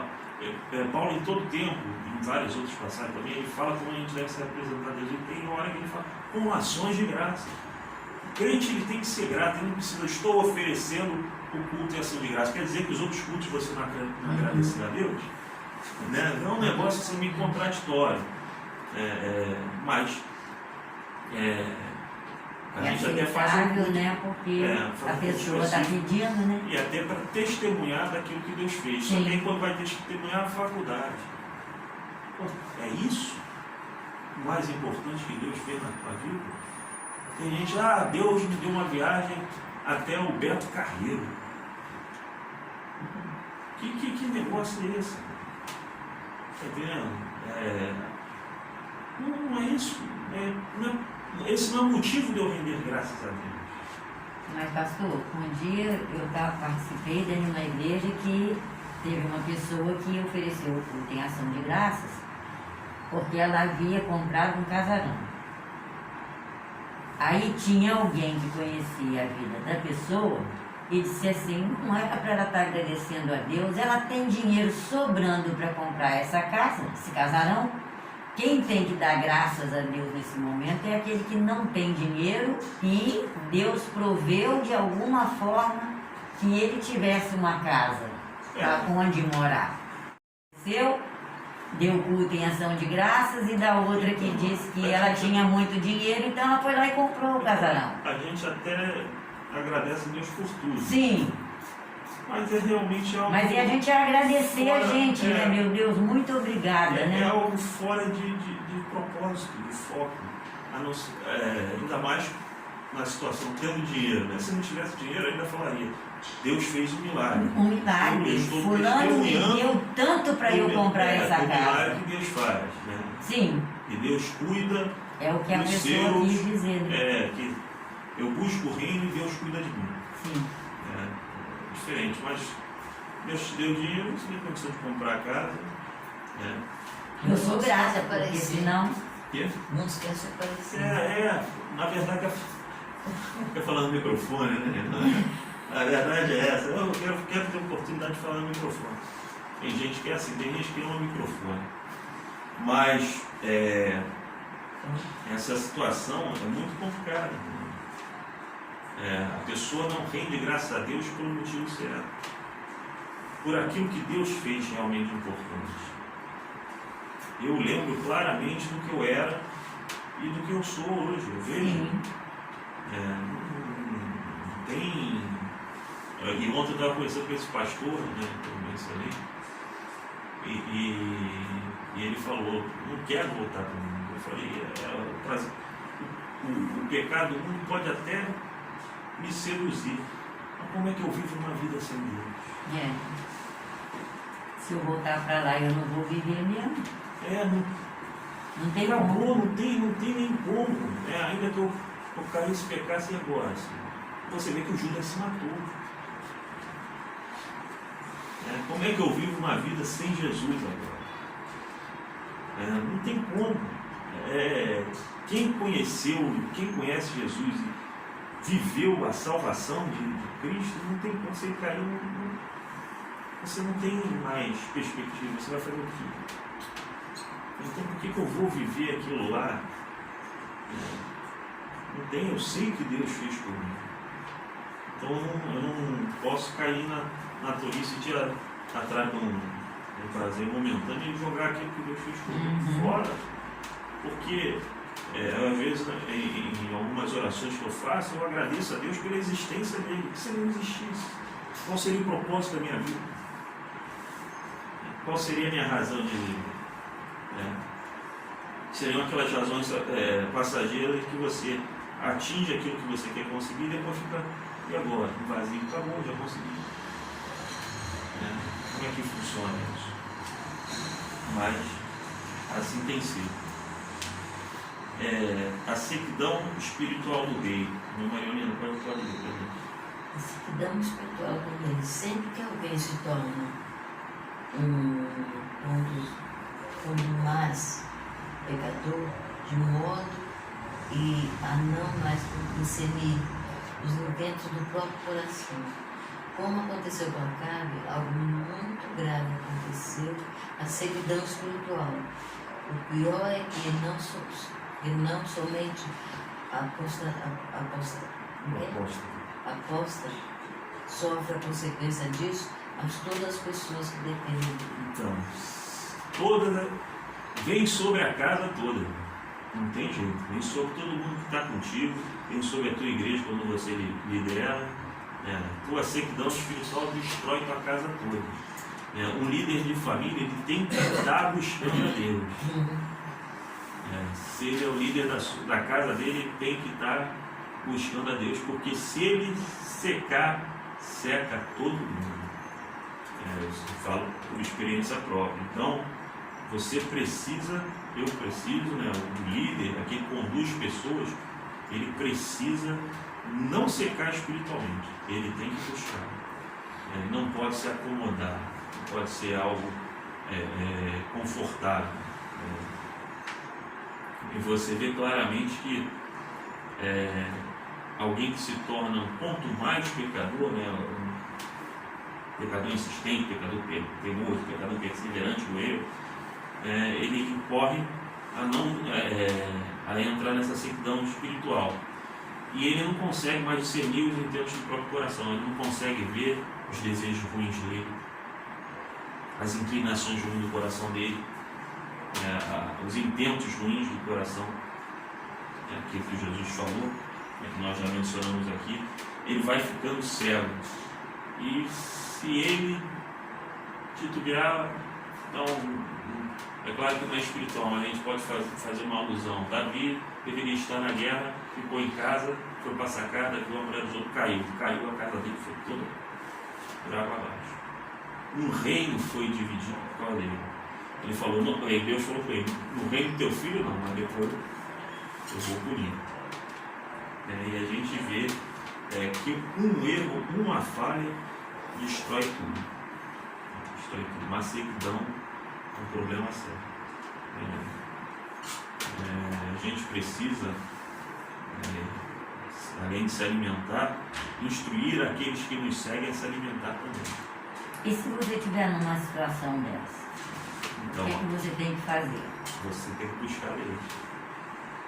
Como que a gente busca Tem Deus? que sair da sequidão, tem que começar a orar, a jejuar, a se enfiar dentro da igreja. Não é de qualquer igreja, dentro da igreja que você sabe que Deus vai falar alguma coisa com você. Se enfiar dentro de igreja, procurar oração, trabalho de oração, consagrações, você vai buscando. Não tem força para orar em casa, cata igreja de manhã, à tarde e à noite. Você só consegue orar na igreja, você cata a igreja nesses períodos. Porque o que não pode é você deixar ficar seco, secar de vez. Você precisa Mas eu acho que eu já sequei tudo que tinha que secar. Agora eu preciso começar a molhar. E estou sem condição então, de começar a molhar. Primeiro tem que adubar. Porque não conheço, né? Não tenho. Estou fora daqui há muito tempo, né? Não tenho para onde correr. Eu estou vendo que eu não tenho para onde correr. De sei. casa pouco ajuda quando não atrapalha. Então eu fico sem. Vou sair o quê? Vou fazer o quê? Tem que buscar. Eu sempre busquei em outros locais que Pois não é. a igreja onde eu trabalho. Sempre busquei, sempre entrei em contato com, na verdade, mais pela minha esposa, né? Eu sempre falava dela procurar ver se tem trabalho em tal lugar, né? Vamos lá no Mandia, no Vila Guarabá, né? Ver se vai ter culto, vai ter irmão, preciso de irmãos junto com um monte, procurar irmãos que estão orando, ver se a irmã tal vai na oração, eu vou com ela, avisa que eu vou com ela. É você buscar esse tipo de coisa. Porque se deixar secar. Eu achei não, né? Que você não gosta que a gente fala que a gente acha nada.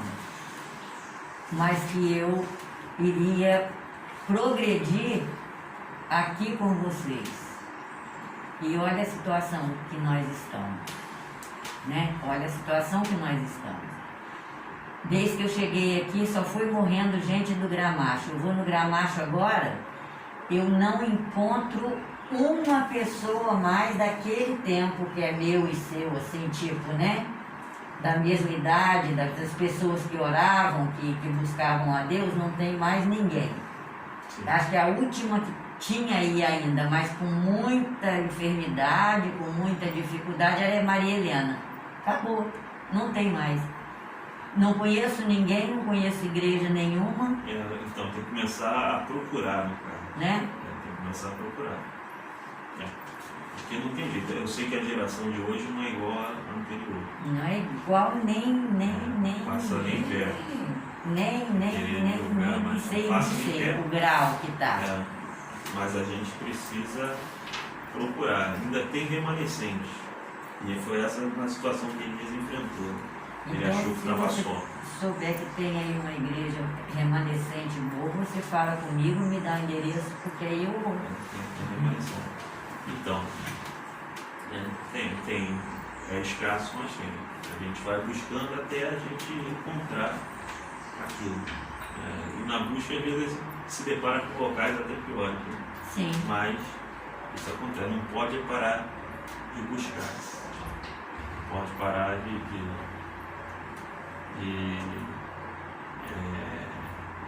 insistir. Nós precisamos perseverar e insistir. A perseverança é uma característica do cristão. Não pode ser diferente. E nós não podemos apostatar. Quando está na beira de apostatar, a gente precisa clamar e buscar. Sempre os trabalhos de oração, eles são os trabalhos que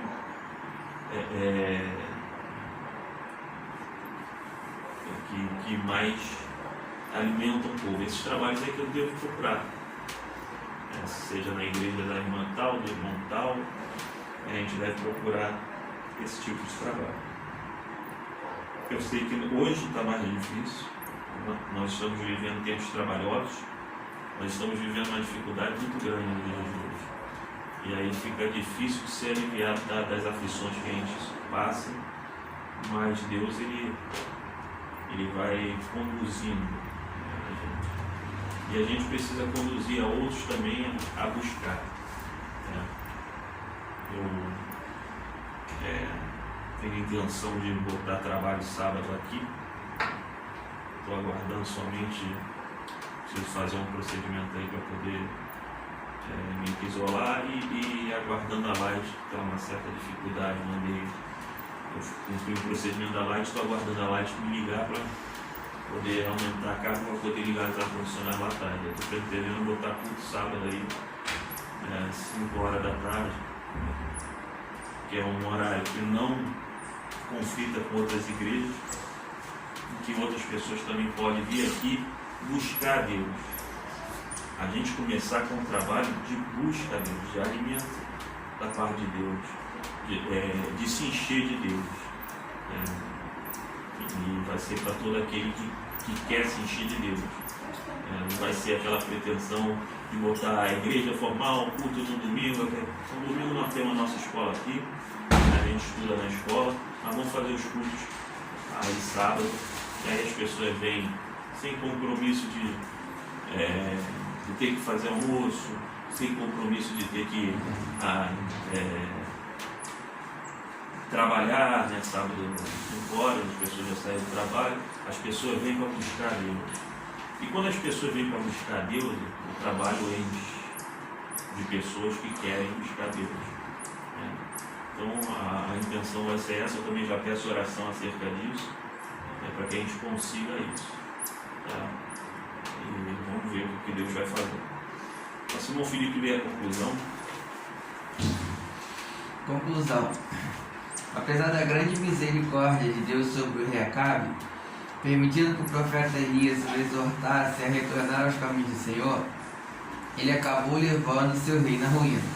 Não podemos permitir que a ignorância e a sequidão espiritual nos atinjam. Para isso, precisamos estar atentos à convocação divina ao arrependimento. O arrependimento é a chave. O arrependimento é um quebrantamento, né, irmãos? Então, quando a gente se quebranta, o Espírito Santo trabalha bastante.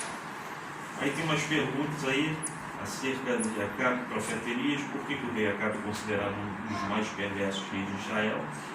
Que tem por conta de suas atrocidades, por permitir seus terríveis pecados e os desviasse completamente dos mandamentos sagrados e de temor a Deus. Aí quais as perversidades praticadas por Jezabel? Destruiu os profetas do Senhor, ameaçou a vida de Elias, ordenou injustamente a morte de Nabote e praticou prostituição e feitiçaria. O que a história da viúva de Sarepta nos ensina? Essa história nos mostra o quanto Deus cuida dos que proferem a sua verdade e defendem a causa do órfão e da viúva. E vem outra pergunta aqui: qual foi a consequência da idolatria e da insistente desobediência do rei de Israel? Deus enviou uma grande seca que durou muito tempo. O que acontece quando alguém se torna um pecador? Quanto mais a sequidão espiritual, que nós possamos. Pois é, e esse aqui é que eu não entendo. Qual? Essa última aqui. O que acontece com alguém que se torna um pecador quanto mais. E quando você não é um pecador, quanto mais? Você se arrepende. Né? Quando você não é um pecador Porque quanto eu mais, procuro saber assim, qual foi o pecado maior que eu cometi para eu chegar no ponto que eu estou. Eu quero, se você sabe do meu pecado, do pecado que eu cometi, e cheguei a esse ponto, você abre a boca e me mostra. O que acontece? Porque eu não quero dizer que eu não sou pecadora, que eu não pequei, porque a minha oração primeira é para Ele perdoar as minhas falhas, os meus pecados. Não tenho esses pecados grandes, talvez os pequenos é que estejam me prejudicando, né? De desejar mal para os outros, de fazer oração contrária, de estar me prostituindo, de estar roubando, de estar matando.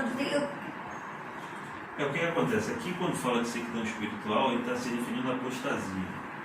Mas eu estou lá porque a única coisa que eu ainda não fiz, e em nome dele eu não vou fazer, é dizer que ele não me salvou, não me libertou, não tem me transformado, e dizer para ele, como eu já disse uma vez, que o inimigo disse para mim que eu ia ficar inválida numa cadeira de roda. Eu falei, você pode até me colocar numa cadeira de roda se Deus assim te permitir. Você pode me colocar. Agora, deixar de procurar ser aquilo que ele quer que eu seja, jamais na minha vida. Aí você pode me matar, mas sabendo que eu vou morrer com ele. Então, eu já cheguei a esse ponto. Então, uma coisa é estar fraco espiritualmente, outra coisa é estar nesse ponto aqui, que aqui ele chama de sequidão espiritual, mas na verdade é apostasia. Tanto que ele fala assim: o pior é que não somente o apóstata sofre consequência disso, ou seja, alguém que abandonou a fé. Sim. Ele não está só descrente, ele abandonou. Sim. Ele não está descrente, não é questão de descrente, não está só fraco, ele abandonou a fé. Sim. Ele largou. Ele não considera a questão de salvação, não considera nada, e ele vai como Ele não considera mais nada sobre Deus, né? Foi superior. Mas tem Isso gente. em mim não foi não e não vai não, em nome de Jesus. Então, são duas situações diferentes. A situação da fraqueza, eu preciso me juntar com quem está forte. Se eu quero me fortalecer, eu preciso me juntar com quem está forte. Eu não posso me juntar com quem está fraco. E quem está fraco. Para mim é difícil mesmo o negócio. Quem está fraco não tem condição de me ajudar. Um cego não pode guiar outro cego. Sim. Uma pessoa que não.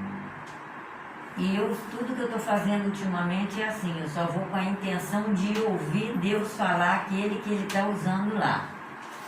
Por exemplo, amanhã você vai pregar ali na igreja ali que mora ali, atrás da gente ali, né, na Batista ali, não sei como é que elas são, esqueci. Aí eu vou lá, né, eu vou para ouvir Deus falar, eu vou para cultuar a Deus, lá, naquele momento. Apesar de que amanhã eu já não vou mais, porque amanhã já não diz mais respeito àquilo que eu estou querendo, né? Então aí amanhã eu já não vou mais. Então eu vou assim. Eu tenho ido na igreja do Gramacho, através da palavra de Deus, eu tenho aproveitado, né? Sim. Lá é aquele dia, aquele momento, aquela palavra. E vai ter uma hora que a gente vai e... Não é que eu queira que Deus esteja falando só para mim ali, não, né? Não é nada disso, né? Que afinal de contas, a gente tem até uma cabeça pensante ainda está dando para pensar. E... Né? O que eu vou fazer? Eu vou sair para ir na igreja aquela igreja que tem no morro ali, lá em Caxias, né? Aquele morro lá. A do Libório? É isso, tem do Libório, tem Maranata, eu acho, por ali. Como é que eu vou subir aquilo tudo ali sozinha? Né? Sem ter uma companhia, uma companheira, um companheiro, e ainda vou ter que levar minha mãe, que só a misericórdia de Deus junto comigo, porque tá difícil. Mas hora que vai dar para isso na hora certa. Sim, então, eu estou orando e não vou desistir não, é isso que eu estou aqui nesse sentido, eu não vou desistir de Deus, eu não vou desistir daquele que me salvou, eu não vou desistir do Espírito Santo, mas do resto, eu não sei o que acontece comigo, não sei. Vai aparecer Vai, no momento certo.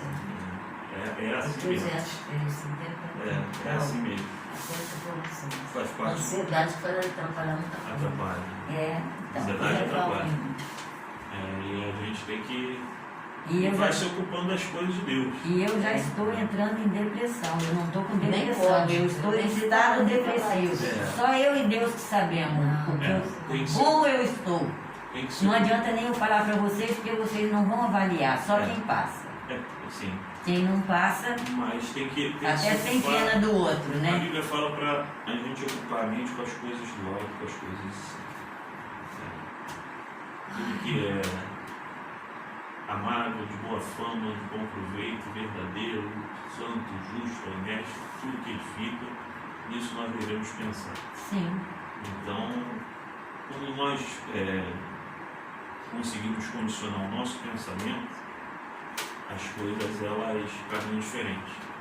Eu posso passar aquele processo todo, mas você vê por Estevão estava sendo apedrejado e ele via Cristo à destra do Pai.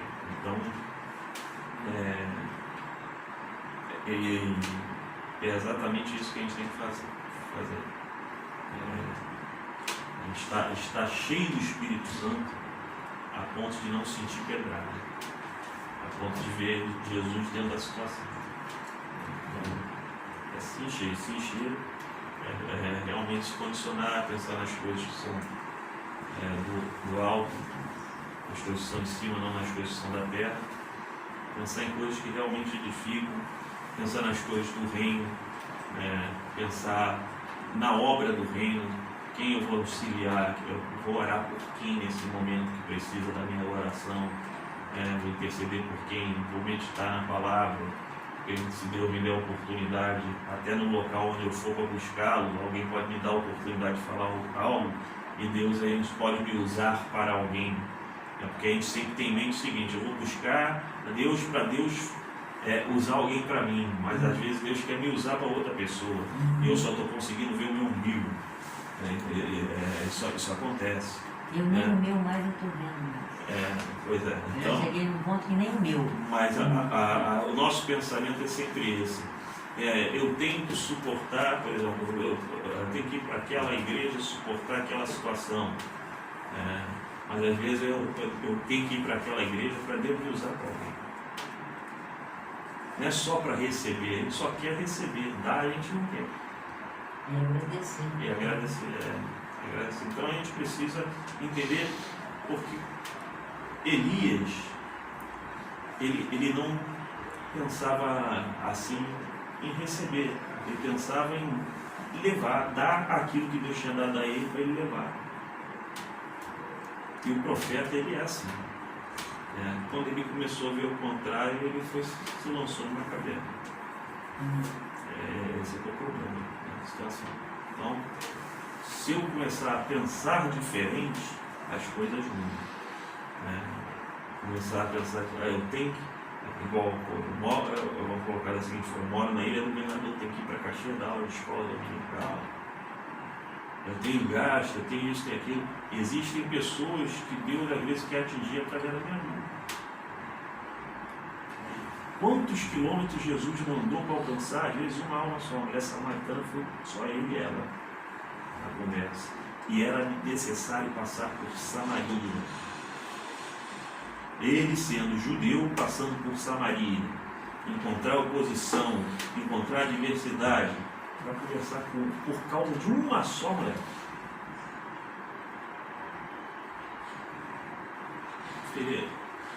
Felizmente, o nosso raciocínio é sempre o contrário daquilo que Deus entende, aquilo que Deus quer, aquilo que Deus vê, quanto um propósito. Por que vai para Caxias? Aquele negócio não deu certo, não dá certo. O povo de lá é ruim de coração, não quer ser transformado, rejeita a palavra de Deus como ela é. Se você adaptar, ele até aceita, mas se você levar ela como ela é, a palavra é rejeitada. Para que você vai parar lá? É um fracasso, vamos dizer assim. Porque Deus às vezes tem propósito na vida de um só. Como é que funciona isso? Não me é agradável, não me é confortável, mas eu tenho que sair da minha zona de conforto, às vezes, por causa de uma alma. Uma vida, às vezes, isso tem que acontecer. Todo mundo quer a zona de conforto. Todo mundo quer uma vida confortável. Todo mundo quer vir para a igreja, ter sua vidinha ali na igreja, cultuar, vem aqui, louva a Deus, glorifica a Deus, volta para casa, feliz da vida, chega em casa, vida toda certinha. Todo mundo quer isso. Mas Deus, ele às vezes quer tirar a pessoa da zona de conforto. Ele virou para Mateus, que estava trabalhando, e falou: levanta e me segue. E ele imediatamente o seguiu. Largou o trabalho para ir atrás de Jesus. Então são situações que às vezes nós não meditamos nem paramos para pensar que existem e que estão dentro da vontade de Deus, mas a gente, como quer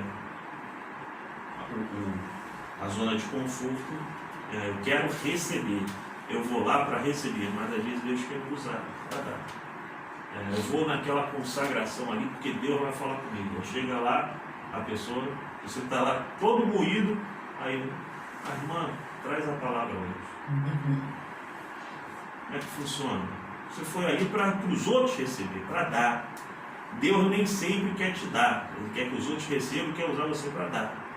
É esse pensamento que tem que se ter, mas o pensamento de hoje não é só me dá, me dá, me dá, me dá, me dá. Fica aí na tua zona de conforto que Deus vai te dar. Não é isso. Ananias, tem um sujeito lá na rua chamada direita, Saulo, ele está cego, vai lá. Eu vou lá, esse sujeito ele persegue a gente. Esse sujeito é ruim, eu não quero ir lá. E Deus fala: vai lá. Se eu sou Saulo, se eu sou Ananias, eu largo Saulo a morrer. Certo? Eu, o Vladimir. Mas o Ananias era certo. Nem sempre a gente recebe, a gente vai para lá. Amém? Vamos estar de pé. Vocês vão, Paulinho vai estar orando e eu vou estar interpretando a minha história. Pai, Senhor, igreja. Maravilhoso Deus, eterno, grandioso Pai, obrigado, Senhor amado, por estamos aqui, para amar sair com saúde, para poder sentir cada vez mais certificado, fortalecido, também precisamos aplicar em nossa vida, Pai, que pode perdido. Agora, até lembrando no finalzinho mesmo, Senhor amado, Senhor querido, obrigado por tudo, não leva para o nosso lado, nossas casas, nos guarda de todo mal, Pai amado, Pai, cada um de nós, em nome de Jesus. Amém. Glória. Estendo as mãos, que o amor de Deus, nosso Pai, a graça de nosso Senhor e Salvador Jesus Cristo, a comunhão de Deus seja com todos aqueles que aguardam a volta do Senhor Jesus. Todos digam Amém. A vitória é nossa. Pelo sangue de Jesus. Deus é por nós. Quem será contra nós? Até aqui. Nos ajudou o E por Senhor. isso Estamos alegres.